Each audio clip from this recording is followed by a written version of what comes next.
Golf খেলিয়ে হসপিটালে ভর্তি করিয়ে যারা রাজনীতিতে যারা ইন্টারফেয়ার করার চেষ্টা করছেন, আপনারা ফাউল করছেন। খুব শীঘ্রই আপনারা রেড কার্ড দেখবেন। ইনকিলাব ইনকিলাব, এই আপোষ না সংগ্রাম। আসসালামু আলাইকুম নড়াইলবাসী। আমরা গতকাল খবর পেয়েছি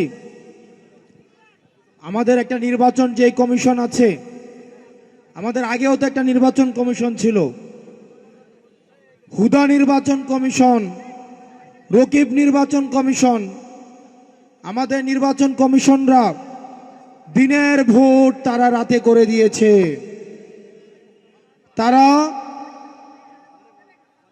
পুলিশকে সাক্ষী রেখে, সেনাবাহিনীকে সাক্ষী রেখে রাতের বেলায় ভোট কেটে নিয়েছে। কবর থেকে এমন শুনেছি মরা মানুষ এসেও ভোট দিয়ে গিয়েছে। আমরা এমনও শুনেছি দাদা দাদি 20 বছর আগে মারা গিয়েছে, উনিও নাকি ভোটের লাইনে এসে ভোট দিয়ে গিয়েছে। এগুলা ছিল হুদা কমিশনের কাজ। এই হুদা কমিশনের নুরুল হুদা, এই নুরুল হুদার পরিণতি কিন্তু আজকে জাতি দেখছে।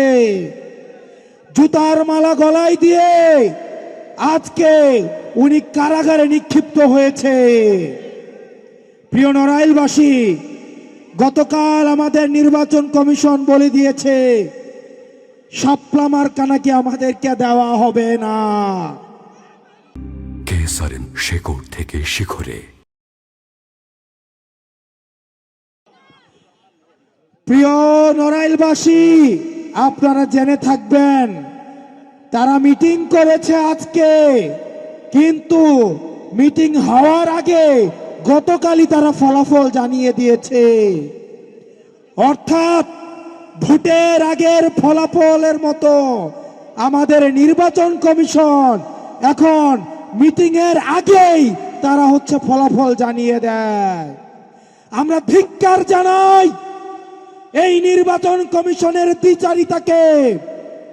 তারা মিটিং করেছে আজকে, তারা কিভাবে গতকালই তারা ফলাফল তারা জানিয়ে দেয় যে তারা শাপলা মার্কাকে তারা দিবে না।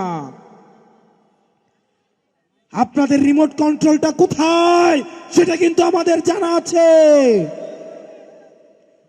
প্রিয় নির্বাচন কমিশন, প্রিয় নির্বাচন কমিশন, আমরা দেখতাম নির্বাচনের আগে জিএম কাদের যায় ভারতে, এরশাদ যেত ক্যান্টনমেন্টে গলফ খেলতে।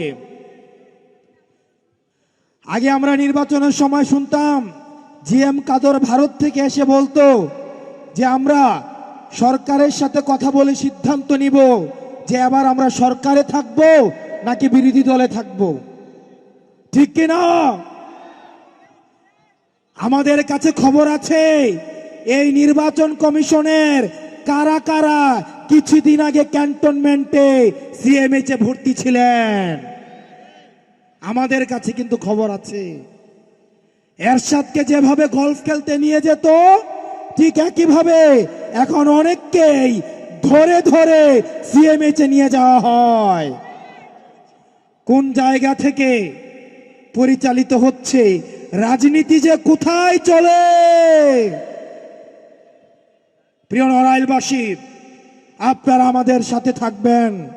আমরা প্রতিজ্ঞা করছি অতীতের যেই রাজনীতিক যেই ধারণা ছিল, যেই খেলা ছিল, সেই খেলার নিয়ম তো পাল্টাবই, খেলাকেও পাল্টে দিব। এই রাজনীতিবিদদের জন্য আমরা কঠিন করে অবশ্যই ছাড়বো, অবশ্যই ছাড়বো, অবশ্যই ছাড়বো। আমরা রাজনীতিবিদদেরকে জনগণের কাছে জবাবদিহি করতে আমরা বাধ্য করব। রাষ্ট্রের প্রতিষ্ঠানগুলোকে আমরা জবাবদিহি করতে বাধ্য করব। আমরা আবারও বলছি, নির্বাচন জনগণ এবং রাজনীতি যদি করতেই হয় তাহলে চাকরি ছেড়ে দিয়ে এসে এবং ক্যান্টনমেন্ট ছেড়ে দিয়ে এসে তাহলে রাজনীতির মাঠে এসে রাজনীতি করুন। গলফ খেলিয়ে, হসপিটালে ভর্তি করিয়ে যারা রাজনীতিতে যারা ইন্টারফেয়ার করার চেষ্টা করছেন, আপনারা ফাউল করছেন। খুব শীঘ্রই আপনারা রেড কার্ড দেখবেন। প্রিয় নড়াইলবাসী, আপনারা ভালো থাকবেন, সুস্থ থাকবেন। আপনাদের সাথে খুব শীঘ্রই আরো দীর্ঘ লড়াইয়ে আপনাদের সাথে দেখা হচ্ছে। আসসালামু আলাইকুম ওয়া রাহমাতুল্লাহি ওয়া বারাকাতুহু।